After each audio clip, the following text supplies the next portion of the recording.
It was a typical boring Wednesday night, and I just finished finals and was home visiting my mother for a few weeks. I was in my room reading through some alien abduction videos comment section when I heard a knock on the door. Honey, I'm exhausted and headed to bed. The front door's locked and alarms are set. I'll see you in the morning. My mother says as she's yawning and blowing me a kiss goodnight. Okay, Mom. Good night. Love you. Love you too, honey. As I began to dive deeper into the creepy stories I'd been reading, I started to feel as though something was watching me. I flicked my lights on to shake that feeling and realized my mother hadn't closed my door. Just as I went to close it, I heard some pots and pans crash around in the kitchen downstairs. Hello? I shakingly yelled, hiding behind my bedroom door like a shield. It's just me, honey. I decided I was hungry and wanted a snack.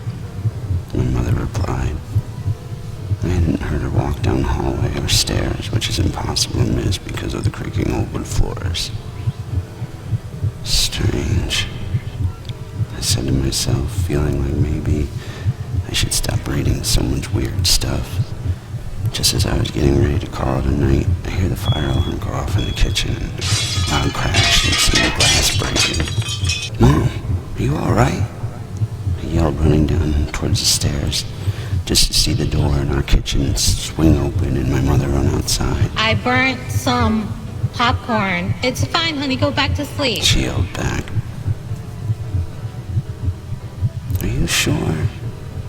I said, slowly walking down the stairs. Yes, go on. She snapped, sounding angry with me. Okay, I said, hesitating. Just as I turned around on the stairs, I heard running down the hallway behind me and my bedroom door creak open. Terrified, I walked towards it with hundreds of alien abduction stories coursing through my brain at that exact moment. I was convinced this was my turn.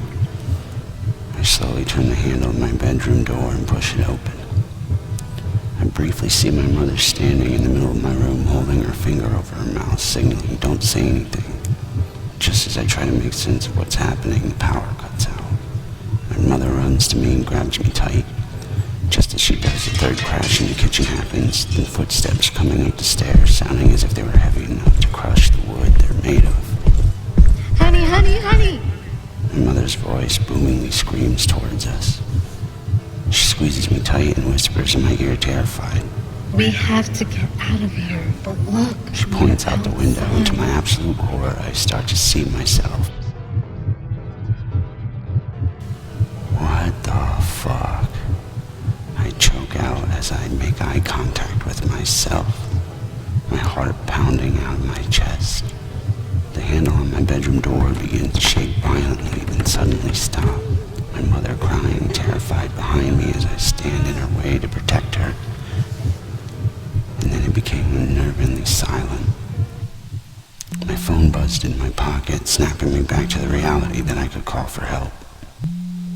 I slowly slid the phone out of my pocket.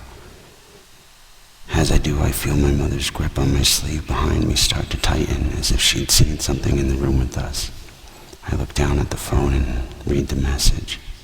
Honey, I had a few too many glasses with Donna tonight at our book club. I'm gonna stay in her guest room tonight. I'll see you in the morning for breakfast, okay? Love you. I drop the phone and turn around slowly. Mom? My bedroom door flies open, letting the outside light in to see what had been in the room with me was not my mother at all. I was now gnawing at my arms and legs. The thing in the hallway lurked over me, almost cheering the other on before taking a bite itself.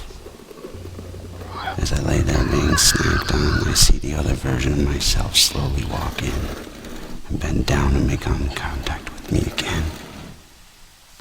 This time, its eyes fade to black as it cracks a smile before launching at me to take a bite.